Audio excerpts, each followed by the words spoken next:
Remember May 2024? A simpler time, the sun was shining, the birds were singing, and Vacasa, the vacation rental giant, was laying off 800 employees. That's right, 800 people shown the door. It was brutal. Primarily, the cuts hit corporate and central operations. Not exactly the housekeepers, but still. This wasn't a bolt from the blue, mind you.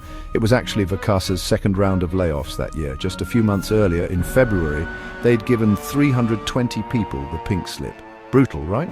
The company blamed it on restructuring.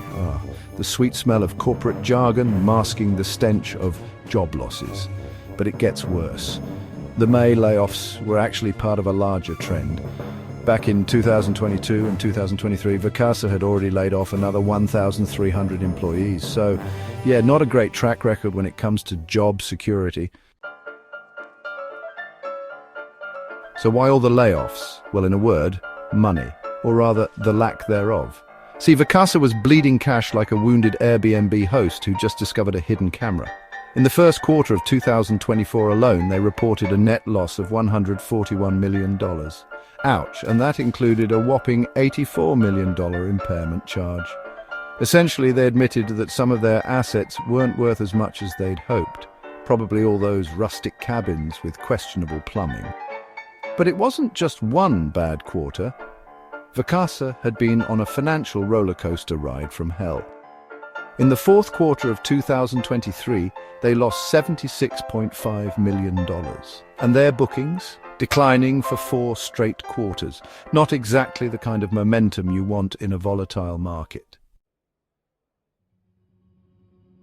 Vacasa's troubles weren't just about money, they also had a leadership problem, or maybe it was a strategy problem. Honestly, it's hard to say. What we do know is that the company saw more executive turnover than a season of The Apprentice. They went through CEOs, COOs, CFOs, and CTOs faster than you can say disruptive innovation, and each new leader seemed to have a different vision for the company.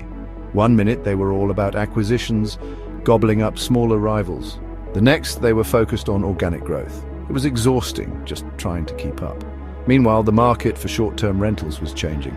Demand for those non-urban vacation homes, the ones Vacasa had bet the farm on, was softening.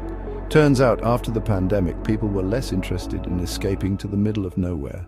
And who could blame them? So, with all this doom and gloom, is there any hope for Vacasa?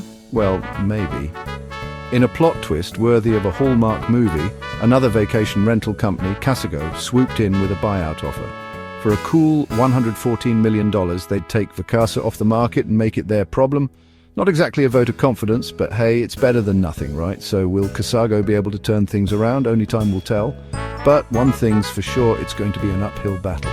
And in the meantime, those 800 laid-off employees are left to pick up the pieces. Just another reminder that in the world of corporate mergers and acquisitions, it's often the little guy who gets trampled.